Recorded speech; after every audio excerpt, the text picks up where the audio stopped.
Hello, everyone. This first presentation is showcase of our student works from Houdini VFX course. They didn't finish. It's still things you will see are not finished, but hopefully in next couple of months they will finish.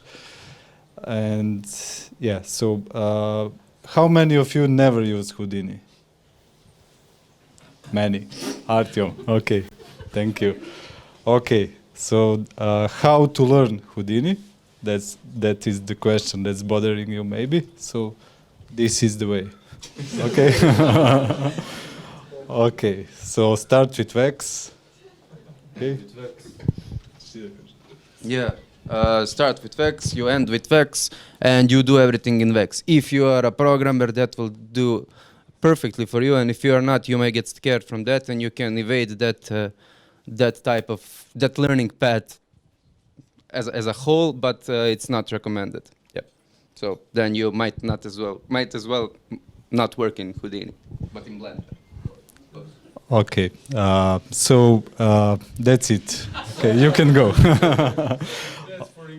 Okay, so seriously, how to learn Houdini? So when Miloš and me, when we were developing this course, we were looking at what other courses did, and we noticed a pattern. And pattern is to start with modeling. So next question is to model what? Guns or humans, with what to start. So Houdini is not type of program in which you will do this type of modeling, like either hard surface or organic modeling, like moving points. Okay, Houdini is more suited for this kind of stuff, and this is one of the first things I did in Houdini. So I got opportunity to get into project with our colleagues and to create some procedural geometry. And nice thing about that is you can change the height of these structures, and everything will change accordingly. Even UV, for example. In this case, we did also UV procedurally. So this thing makes sense to do procedurally. Also, this is one more example. This is some icebergs on some river in Russia. This was for one Chinese film. So we did this is kind of a typical stuff that you will get into when you start learning Houdini. Okay.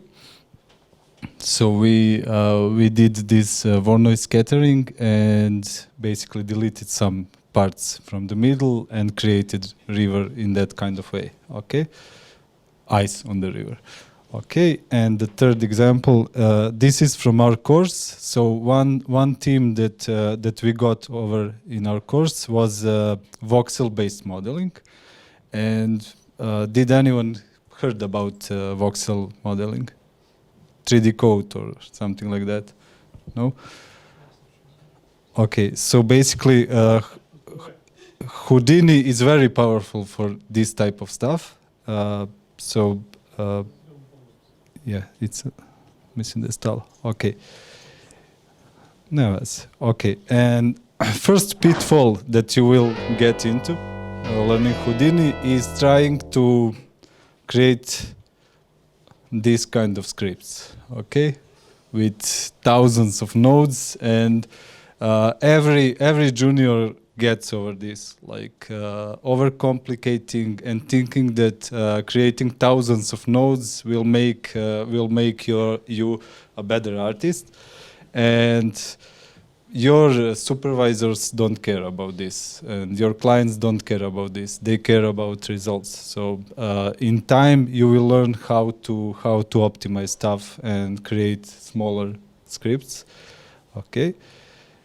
And yeah, so that was the first module in our course, procedural modeling, and that is about 1/3 of the course.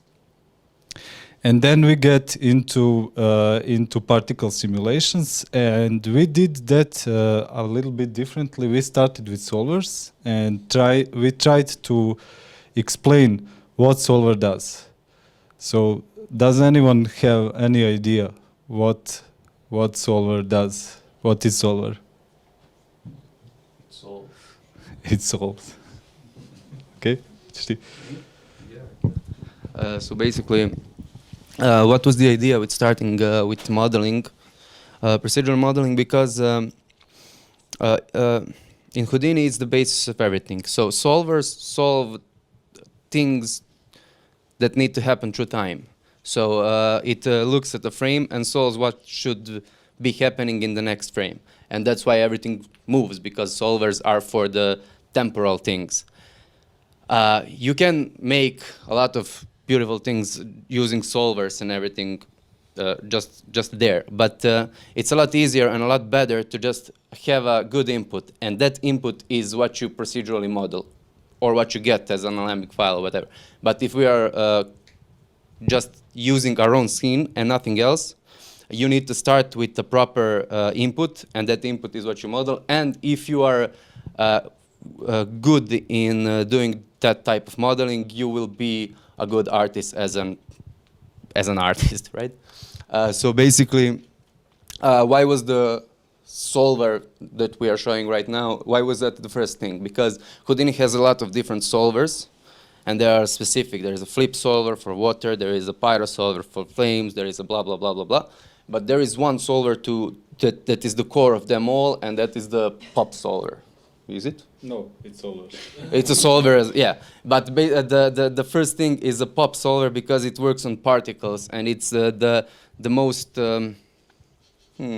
the easiest to comprehend. Easiest to understand. And basically that's it about the solver. Yeah. Yeah. So basically, if you want, you can create your own solvers and basically do any type of simulations and basically invent your own stuff.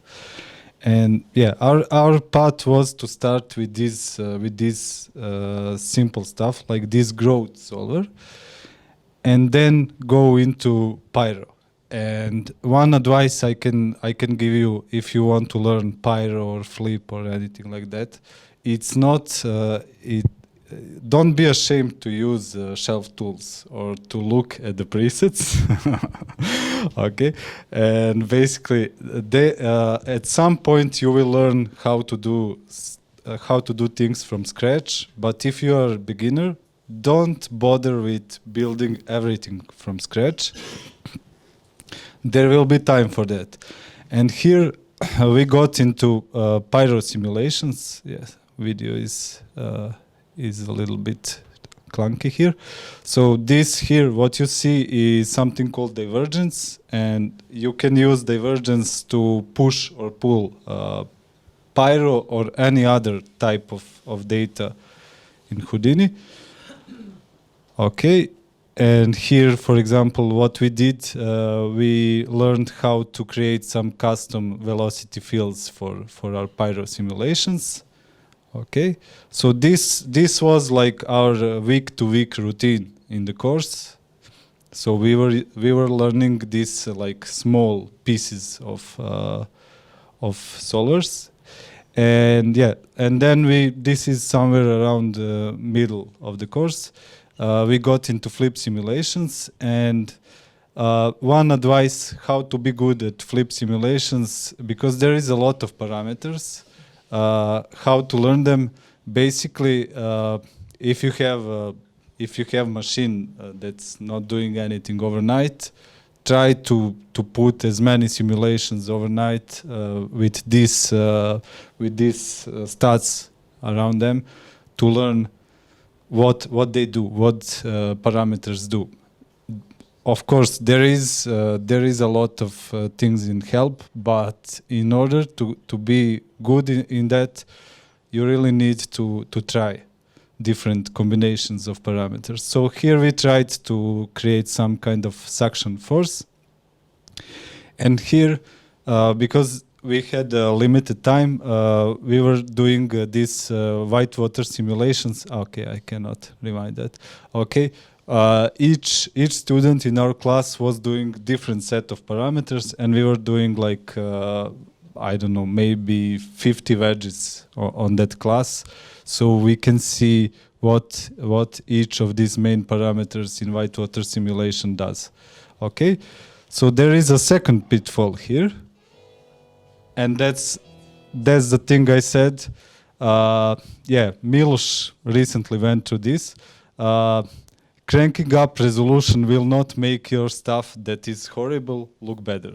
It will make it even more horrible. So don't even try. And yeah, we had one guy that we called microsolver because he would from start he would try to customize stuff that was given, and basically nobody could work after him in these scripts. So if you're junior, don't do that. Okay. Okay, Alt tab I said. Okay, so simply. Okay, yeah, so the next thing that we did were these rigid body simulations. And why we did that last? Because in order to do that, you need to get into procedural modeling. So basically, students had time to do their work for procedural modeling in order to be ready for this.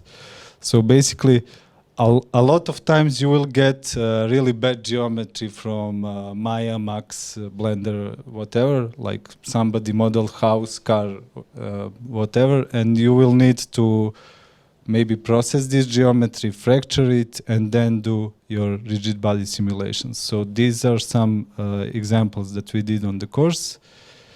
Okay. Okay, yeah. And then we got into rendering, and basically we tried to get into rendering earlier, and yeah, we had doubts to do it either in Mantra, which is old Houdini renderer, or in Karma, and we had one example in which Karma started up in 5 seconds, and and Mantra was didn't start rendering in 5 minutes. So we did this in Karma, and this is third pitfall. Samo stisni play. Ne može tako. Okay. Enter. Okay, so this is one big pitfall. Yeah, it's yeah. This thing with USD for juniors, it can be really overwhelming, and basically we had one feng shui room. Šta se dešava? Okay. Okay.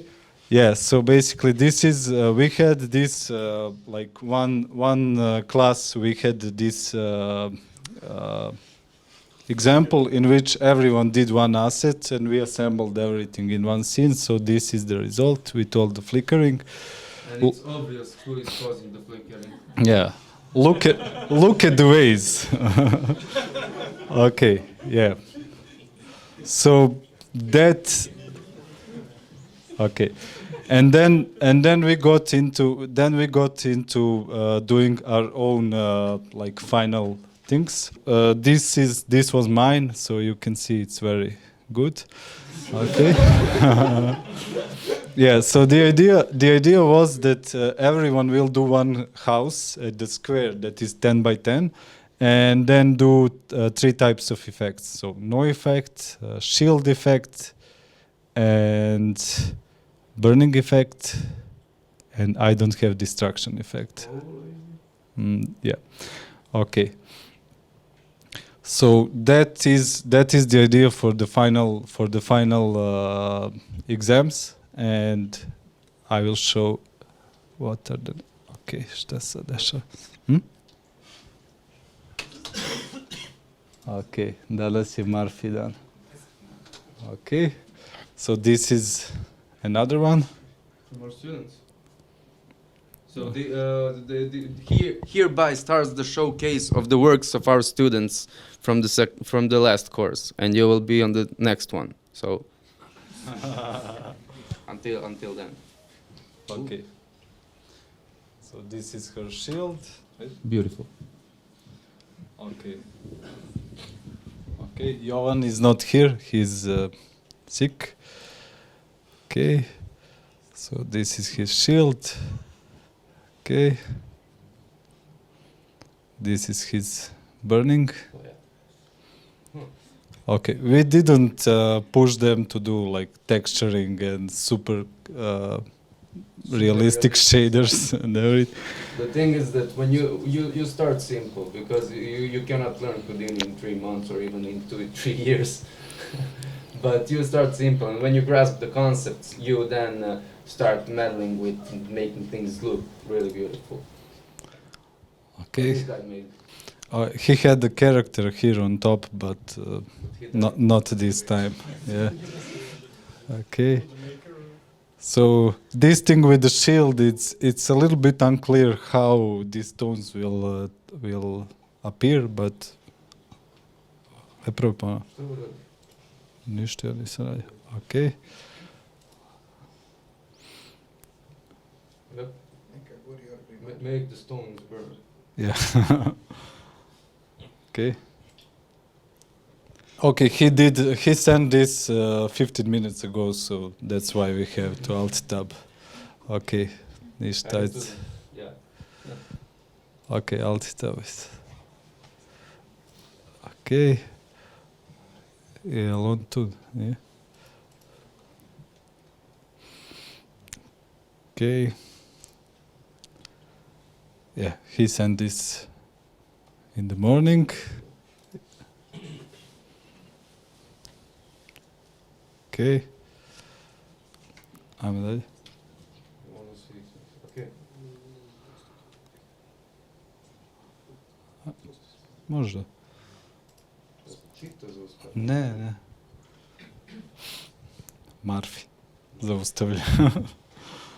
Okay.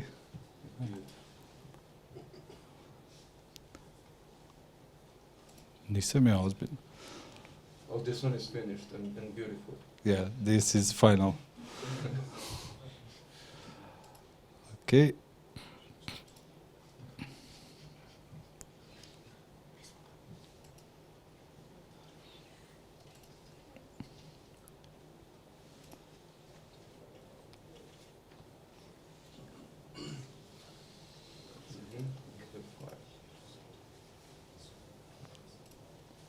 Ide.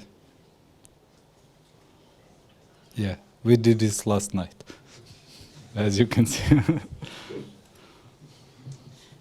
To isto moraš alti tab. On je sve poslao MP4. To je MP4. Samo next. Okay. Yeah, so this guy didn't respect 10 by 10 rule. But we forgive him because it's cool.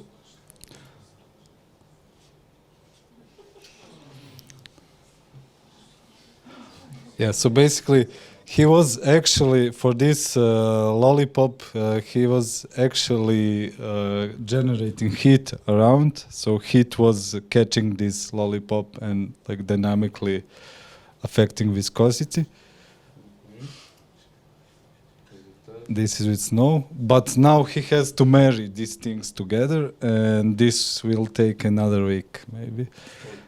Or two. Okay. Idemo slajdove. Okay, this is his shield. Yeah. Okay, to je to. Ovo smo puštali. Okay, so this is it for us. What is the idea? We have another at least 3 students that didn't submit these works. And basically, the idea was that from this we will make a game, so everyone will have their turn and shoot at the opposite team. We have some development there, but that's why it's to be continued. Basically, on the next HUG we will present how that is going. Any questions? How long did it take them to do that? We finished course 2 or 3 weeks ago, right? Something like that. So yeah, basically we last night we stayed until 2 and tried to put anything on rendering, and yeah. Okay. Yeah, they started doing these houses in the course, but basically they had like 3 weeks now to do something, and they will have as much as they need. Okay. Dobro, ako nema pitanja, ćemo doći. Ne znam, mora da ima pitanje.